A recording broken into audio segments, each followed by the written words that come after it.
하사 천지를 만드신 하나님 아버지를 내가 믿사오며 그 외아들 우리 주 예수 그리스도를 믿사오니 이는 성령으로 잉태하사 동정녀 마리아에게 나시고 본디오 빌라도에게 고난을 받으사 십자가에 못 박혀 죽으시고 장사한 지 사흘 만에 죽은 자 가운데서 다시 살아나시며 하늘에 오르사 전능하신 하나님 우편에 앉아 계시다가 저희로서 산 자와 죽은 자를 심판하러 오시리라. 성령을 믿사오며 거룩한 공예와 성도가 서로 교통하는 것과 죄를 사하여 주시는 것과 몸이 다시 사는 것과 영원히 사는 것을 믿사옵나이다. 아멘.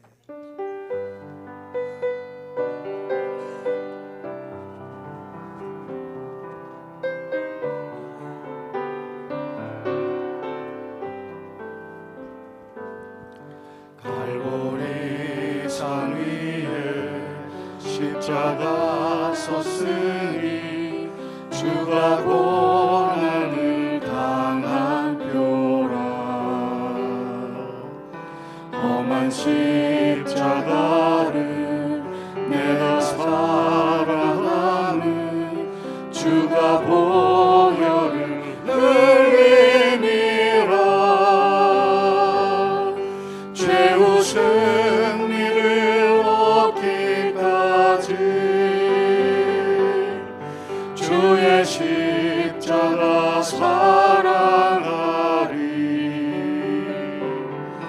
빛난 멸류관 받기까지 험한 십자가 붙들겠네.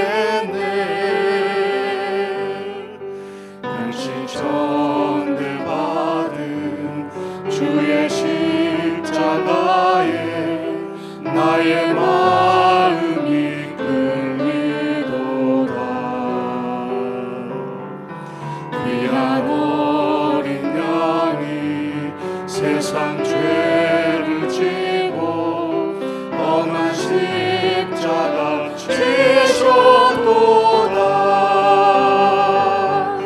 최후 승리를 얻기까지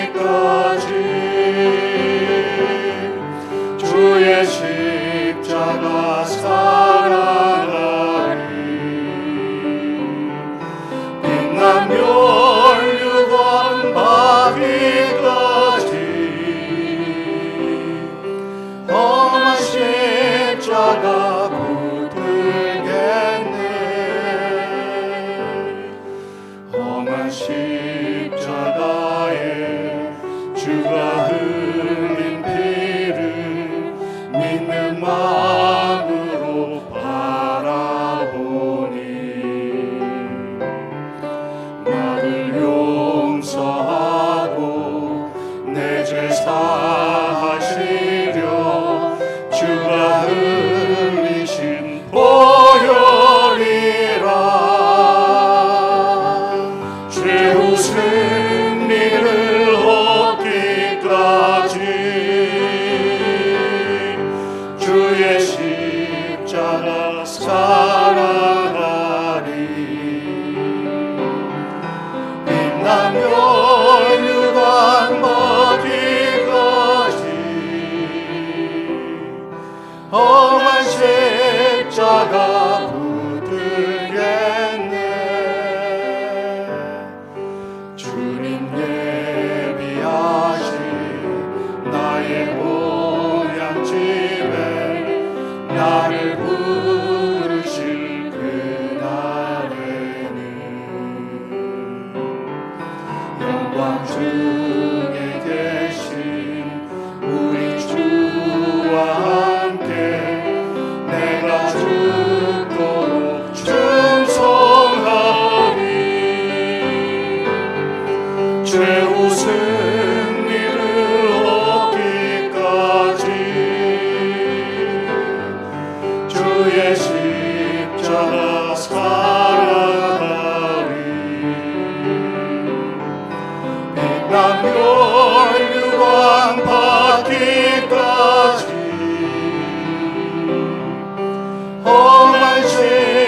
십자가 붙들겠네.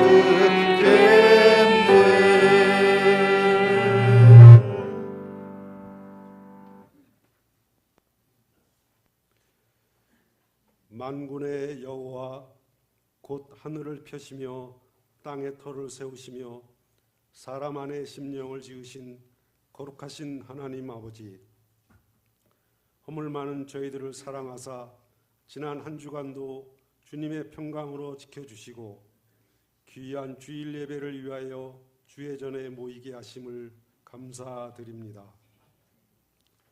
주님을 사랑하는 주의 백성들이 온 마음과 정성을 다하여 예배드리오니 이 예배를 통하여 저희들의 심령에 하늘 위에서 내려오는 참된 평화가 넘쳐나는 은총을 내려 주시옵소서. 자비하신 하나님 아버지, 주님께서는 저희들을 사랑하시어 가장 좋은 길로 인도하고 이끌어 주셨는데 부족하고 연약한 저희들은 입술로는 호산나를 외치면서도 정작 삶의 자리에서는 주의 말씀을 따라 살기보다 세상의 헛된 것을 쫓으며 살았음을 고백합니다. 이 시간 주님 앞에 겸손히 엎드리오니 저희들을 긍휼히 여기시고 십자가의 보혈로 깨끗이 씻어 주시옵소서. 사랑의 하나님 아버지, 오늘은 저희들을 구원하기 위해 낮고 천한 모습으로 오신 예수님을 기억하는 종려 주일입니다.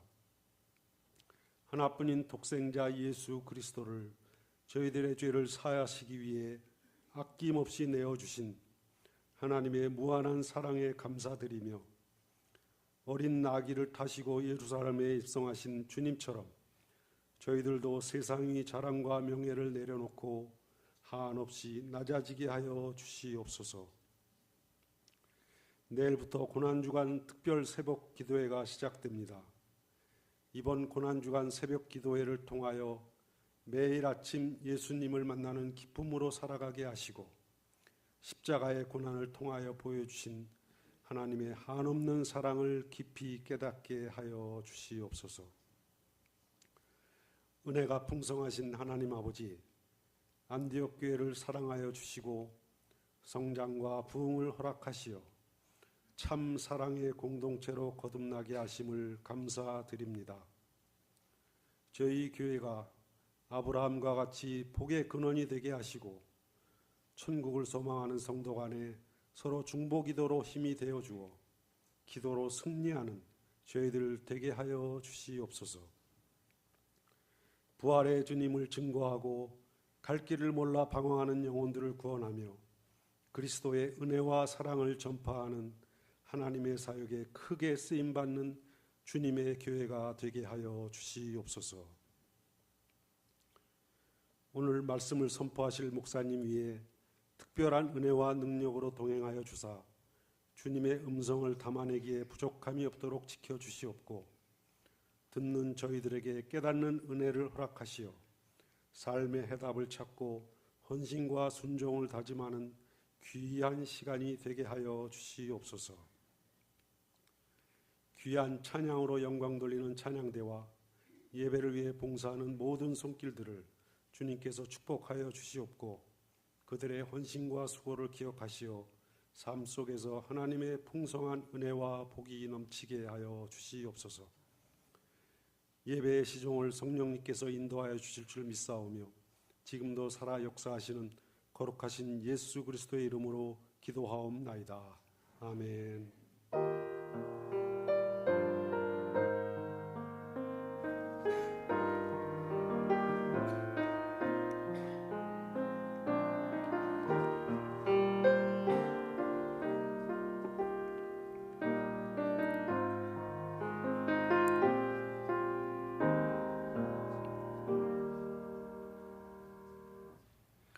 오늘 하나님께서 우리에게 허락하신 말씀은 누가복음 19장 28절에서 40절까지의 말씀입니다. 누가복음 19장 28절에서 40절까지의 말씀, 우리 한 절씩 교독하도록 하겠습니다. 예수께서 이 말씀을 하시고 예루살렘을 향하여 앞서서 가시더라. 감람원이라 불리는 산 쪽에 있는 벳바게와 베다니에 가까이 가셨을 때에 제자 중 둘을 보내시며 이르시되 너희는 맞은편 마을로 가라. 그리로 들어가면 아직 아무도 타보지 않은 나귀 새끼가 매어 있는 것을 보리니 풀어 끌고 오라. 만일 누가 너에게 어찌하여 푸느냐 묻거든 말하기를 주가 쓰시겠다 하라 하시매 보내심을 받은 자들이 가서 그 말씀하신 대로 만난지라. 나귀 새끼를 풀 때에 그 임자들이 이르되 어찌하여 나귀 새끼를 푸느냐 대답하되 주께서 쓰시겠다 하고 그것을 예수께로 끌고 와서 자기들의 겉옷을 나귀 새끼 위에 걸쳐 놓고 예수를 데우니 가실 때에 그들이 자기의 겉옷을 길에 펴더라.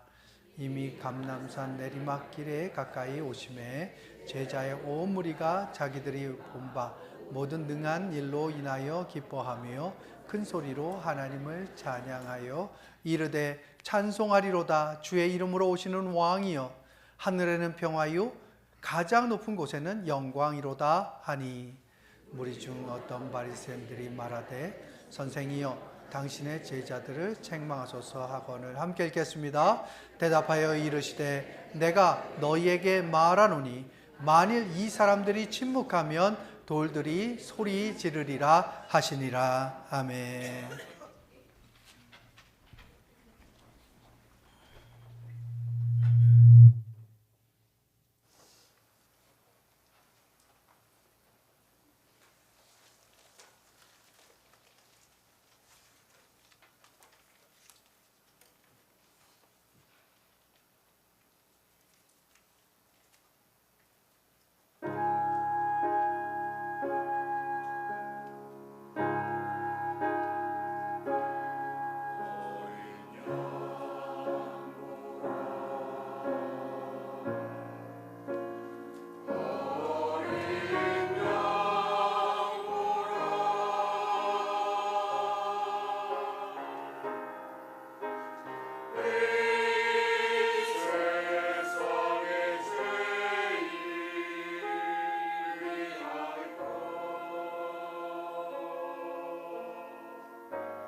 하나님,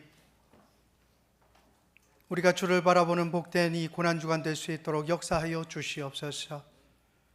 우리의 시선을 고정하게 하시고 예수 그리스도의 그 은혜와 사랑을 묵상하며 깨달으며 체험하며 만나는 복된 이 한 주가 될 수 있도록 역사하여 주옵소서.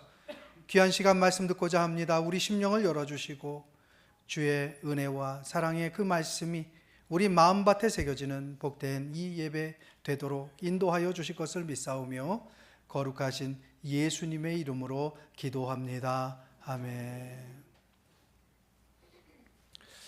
링컨 대통령이 켄터키주에 방문하였습니다. 그때 육군 대령 한 명이 나와서 맞이했는데요.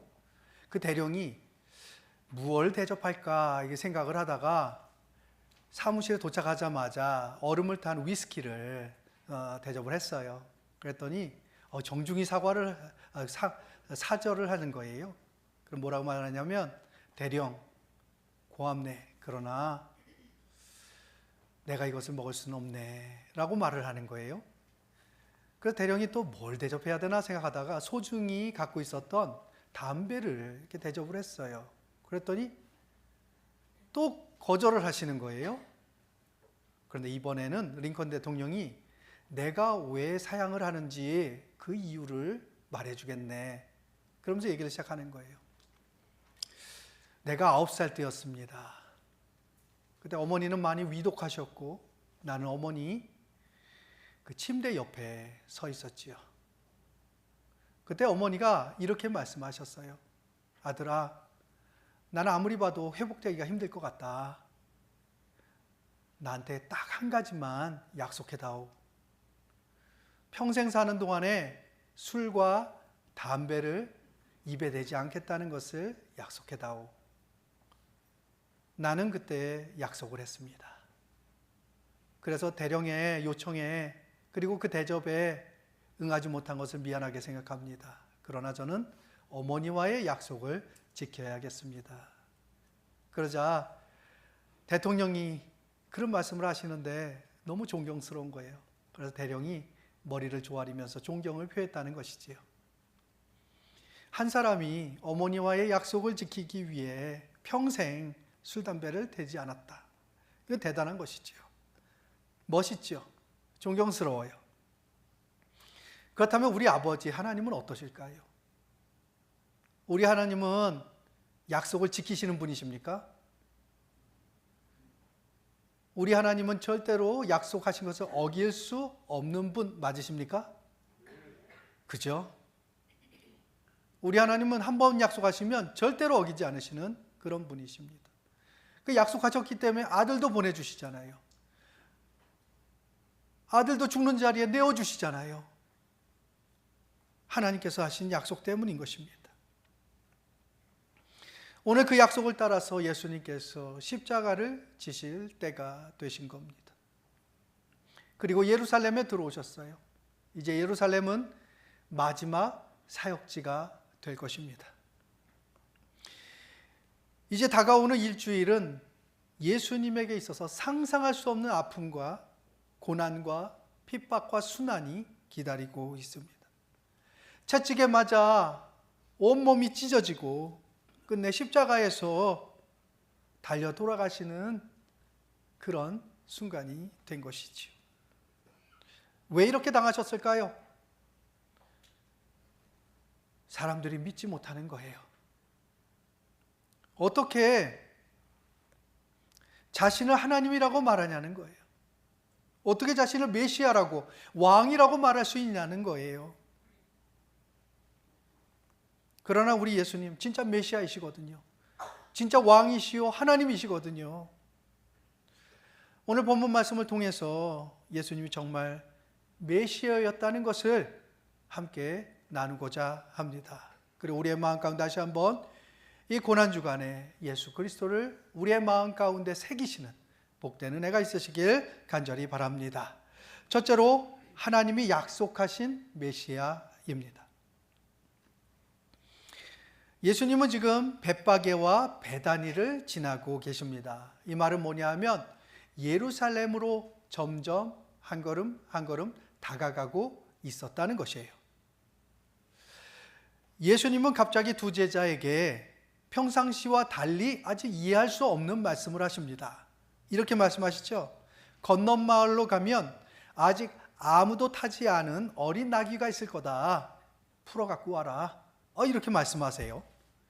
만약에 주인이 왜 내 나귀를 가져가냐고 물으면 주가 쓰시겠다라고 대답하라는 거예요. 자, 지금 이 상황이 이해가 되십니까, 여러분? 이 나귀가 지금 예수님 겁니까? 주인이 따로 있잖아요. 이거 무례한 거 아닌가요? 주인 허락 없이 풀러갖고 와라. 주인이 뭐라 하면 주가 쓰시겠다 말해라. 이렇게 말씀하세요. 그런데 이 상황을 가만히 보면 예수님이 정말 메시아로구나 라는 것을 알 수 있습니다. 지금 예수님은 그 마을에 들어가면 한 번도 타지 않은 나귀가, 어린 나귀가 있을 거래요. 자, 그러면 그 나귀가 어디에 있는지 예수님은 어떻게 하셨을까요? 메시아이시기에 초자연적으로 아신 것이에요. 자, 그 다음에요. 예수님이 이렇게 말씀하시죠. 주인이 내 나귀 왜 풀어가냐고 말하면 주가 쓰시겠다라고 말해라. 그러면 나귀 주인이 허락할 것이다. 나귀 주인이 허락할 걸 어떻게 하셨을까요? 메시아이신 예수님께서 초자연적으로 사람의 마음까지도 읽고 계셨던 것입니다. 예수님은 메시아이십니다.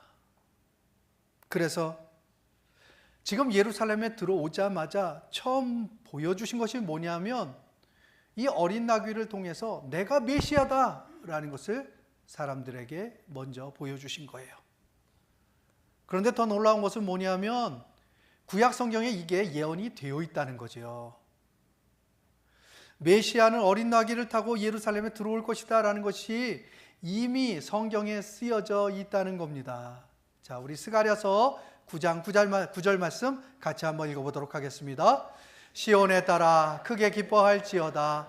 예루살렘에 따라 즐거이 부를지어다. 보라, 내 왕이 내게 임하시나니 그는 공의로우시며 구원을 베푸시며 겸손하여서 나귀를 타시나니 나귀의 작은 것 곧 나귀 새끼니라. 성경은 이미 그 메시아가 얼마나 겸손한지 어린 나귀를 탈 것이다 라는 것을 이미 말씀해 놓으신 것이에요. 성경이 이미 예수님이 메시아라는 것을 예언해 놓으셨고 지금 그 약속이 성취되고 있는 것입니다. 여기서 한 가지 생각해 보고자 하는데요. 우리가 역사 속에서 보면 예언이라는 게 굉장히 많았습니다. 그런데 한 사람에게 6가지 이상의 예언이 들어맞을 확률이 몇 퍼센트인지 아세요? 6개의 예언이 한 사람에게 맞을 확률 거의 제로에 가깝대요. 불가능하다라고 말하더라고요. 어떤 분이 이렇게 설명을 했어요. 텍사스만한 땅덩어리에 쿼러 동전을 60cm가량, 그러니까 무릎 높이까지 쫙 깔아놓은 거예요. 한 사람이 그 위를 막 지나다니다가 그 중에 딱 하나에만 점을 찍어놨거든요. 딱 집어 들었는데 거기에 점점이 찍혀 있을 확률, 그것이 와닿지가 않으시는 것 같은데 그 정도로 불가능하다는 거예요. 그런데 성경에 보니까 예수님의 예언이 몇 번 나오는지 아세요? 약 300번 가량 나옵니다. 300번의 예언이 한 사람 예수 그리스도께 맞을 확률은 어떨까요? 6개가 맞을 확률이 그렇게 불가능한 0에 제로에 가깝다면 300개가 한 사람에게 맞을 확률은 어떻게 되는 건가요?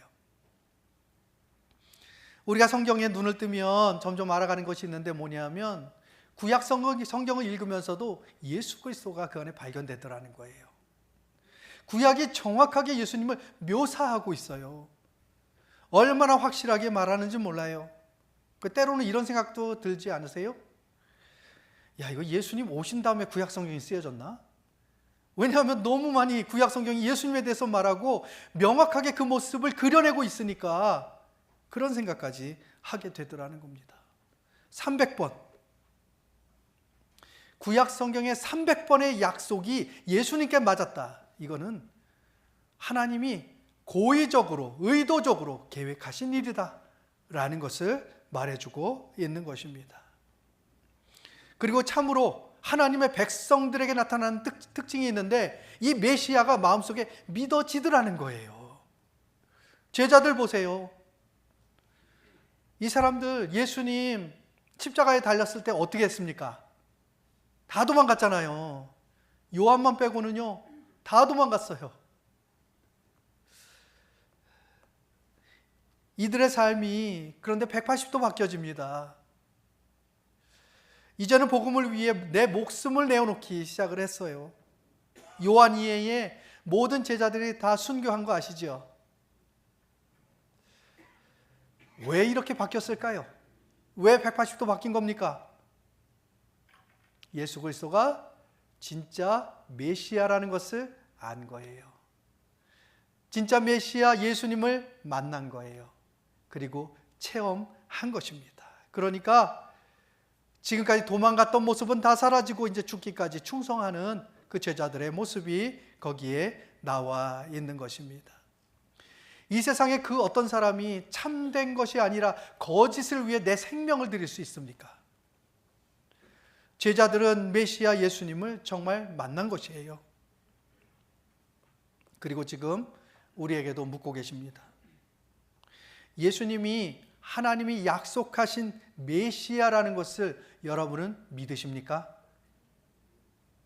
여러분 믿으세요? 예수님을 단순히 선지자나 선생이나 개혁자로 보시는 분은 없지요. 나를 구원하신 메시아로서 믿어야 하는 것입니다. 어린 나귀를 타고 예루살렘으로 입성하시는 그 겸손하신 예수님, 그분은 지금도 우리에게 이렇게 말씀하고 계십니다. 내가 참 메시아다. 믿으라. 그 믿음이 없거든 성령님께 간구하여 그 믿음 갖고 영생길로 들어서라 라고 말씀하고 계시는 것입니다. 사랑하는 안디옥의 가족들은 예수님이 하나님이 약속하신 메시아라는 것을 마음속에 분명히 믿으시길 간절히 바랍니다. 그래서 주님께서 인정하시는 신앙 가지고 우리 신앙생활 하시는 우리가 모두가 되시길 간절히 바랍니다. 그리고 예수님께서는 두 번째로 하나님이 보낸 메시아예요. 하나님이 보낸 메시아. 예수님께서 나귀를 타고 입성하실 때 사람들의 반응 대단했습니다. 예수님을 향해 최고의 존경의 모습을 보였어요. 군중들, 와, 예수님을 향해 환호하며 환영하며 맞이했어요. 그때 제자들 예수님을 어떻게 대접했는지 아세요? 예수님이 나귀에 타실 때 자기 옷을 벗어서 나귀 위에 펼쳤습니다. 이게 뭐냐 하면 간단히 보면 이제 안장의 역할을 하는 거죠. 타실 때 불편함이 없도록 대접하고 섬겨드리는 거예요. 그런데 더 큰 의미는 뭐냐 하면 왕으로 지금 올려드리는 겁니다. 왕을 향한 존경의 마음을 내 옷을 펴서 보여드리는 거예요. 군중들은 어떠했나요? 예루살렘으로 예수님께서 나귀를 타고 들어가십니다. 그때 나귀 앞에다가 자기 옷을 깔았죠. 그러면서 이렇게 말합니다.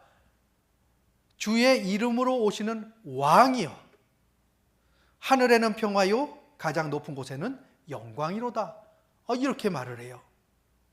군중의 함성, 군중의 행렬, 통제할 수 없는 환영 인파, 이 모든 것이 지금 예수님을 향한 존경, 그것을 나타내고 표현하고 있었던 것입니다. 그러나 문제는 뭐냐? 메시아관이 다르더라 라는 것이 문제였죠. 어떤 메시아를 이 사람들은 기다렸는가?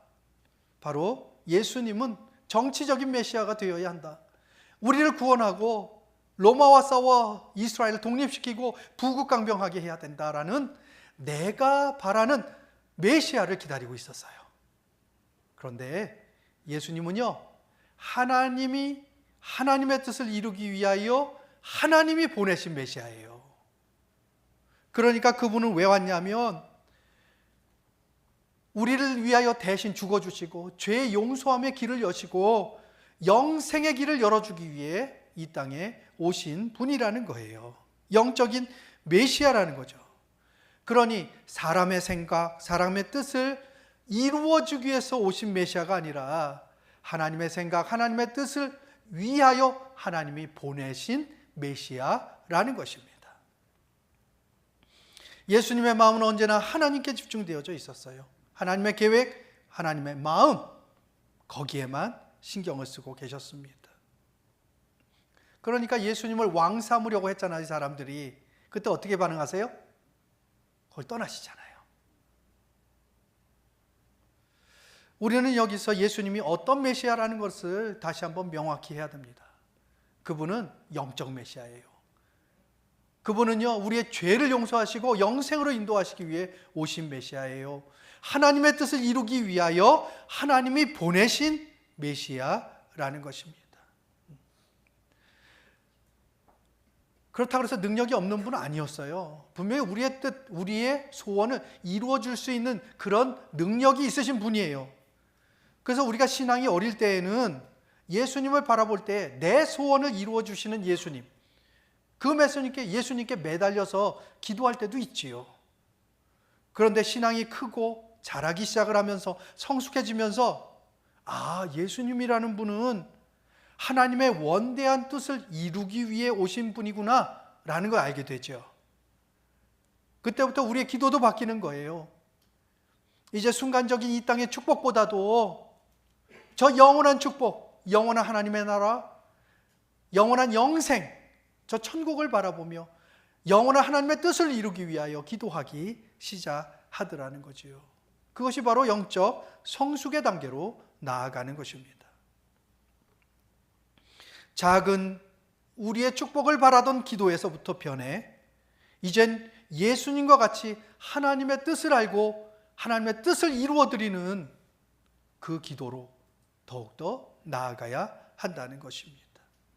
우리 사랑하는 안디옥의 모든 가족들은 하나님의 뜻을 위하여 하나님께서 보내주신 예수님과 같이 우리도 이제는 하나님의 뜻을 받아 하나님이 나를 이 땅 가운데 보내신 뜻을 이루어드리는 안디옥의 모든 가족들 되시길 간절히 바랍니다.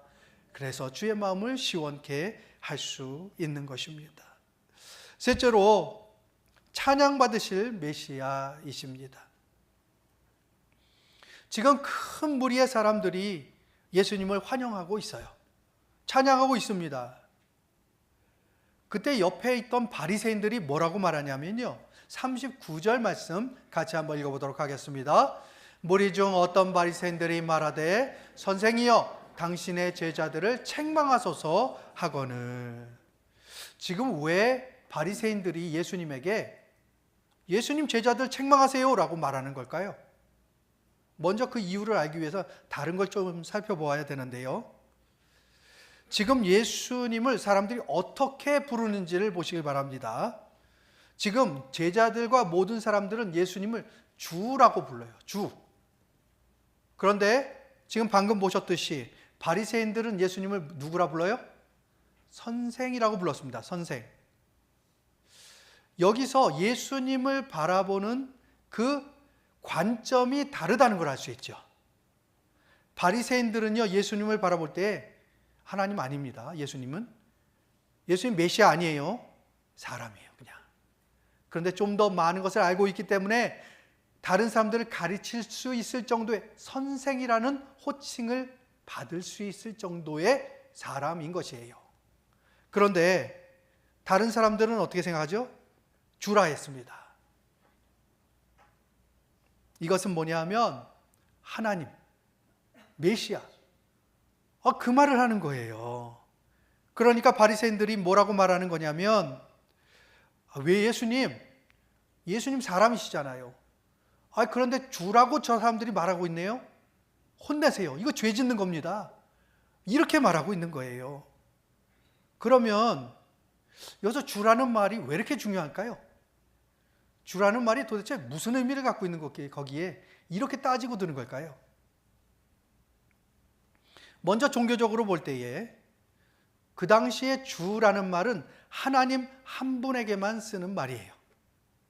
그런데 평범한 사람에게 주라는 말을 했다는 거죠. 예수님에게 주라는 말을 했다는 거예요. 이거는 신성 모독이다 라고 말하는 겁니다. 그래서 주라는 말을 쓰면 안 된다. 또 하나는 뭐냐 하면 예수님을 주로 인정하지 않는 거예요. 왜냐하면 율법을 너무 많이 깨트린다는 거예요. 안식일에 병자를 고쳐요. 또 세리와 죄인들의 친구가 돼서 같이 밥을 먹어요. 기존의 종교권이 비판을 해요. 그러니까 메시아 아니야. 인정하지 않는 거예요. 그러니까 예수님께 주라는 말을 쓰면 안 된다는 겁니다. 정치적인 이유가 또 있습니다. 지금 이스라엘을 어느 나라가 다스리고 있죠? 로마가 다스리고 있다고요. 그런데 이때의 주는 로마 사람들에게 누구냐면 로마 황제예요. 황제에게만 주라는 단어를 쓸 수 있습니다. 그런데 만약에 이스라엘에서 주라는 호칭을 듣는 사람이 있다 그러면 이거 반역이구나 라고 생각을 할 수 있었던 거죠. 그 로마에서 쳐들어와요. 그리고 많은 이스라엘 사람들을 죽여도 할 말이 없다라는 겁니다. 그래서 이런 정치적인 이유 때문에 주라는 말을 쓰면 안 된다라는 거고요. 또 하나는 뭐냐 하면 예수님이 높아지면 안 되는 거예요. 가뜩이나 지금 유대교에 있는 사람들이 다 예수님께로 막 넘어가고 있었거든요. 그 예수님이 높아지면 어떻게 되냐? 지금 바리새인들과 기존에 있던 종교 지도자들이 권위가 위협을 받는 거예요. 그러니까 절대로 주라는 말을 써서는 안 된다는 거예요. 그래서 예수님이 이렇게 말씀하시는 거예요. 예수님께 이렇게 말하는 거예요. 예수님 스스로 사람인 거 아시잖아요. 그런데 제자들이 주라고 말하네요. 혼내세요.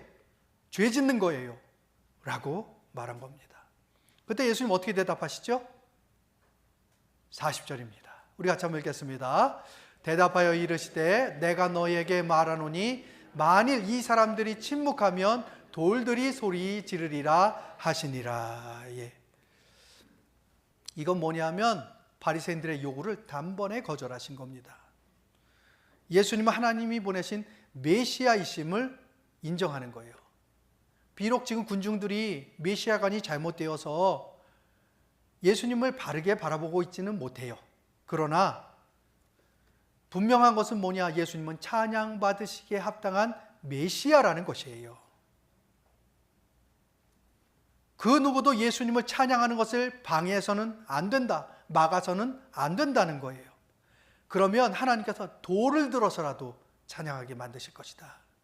도리어 예수님을 찬양하지 않는 것은 죄다라고 말하고 계시는 것입니다. 이것은 우리에게도 말씀하십니다. 예수님은요, 찬양받으시기에 합당하신 분이라는 거예요.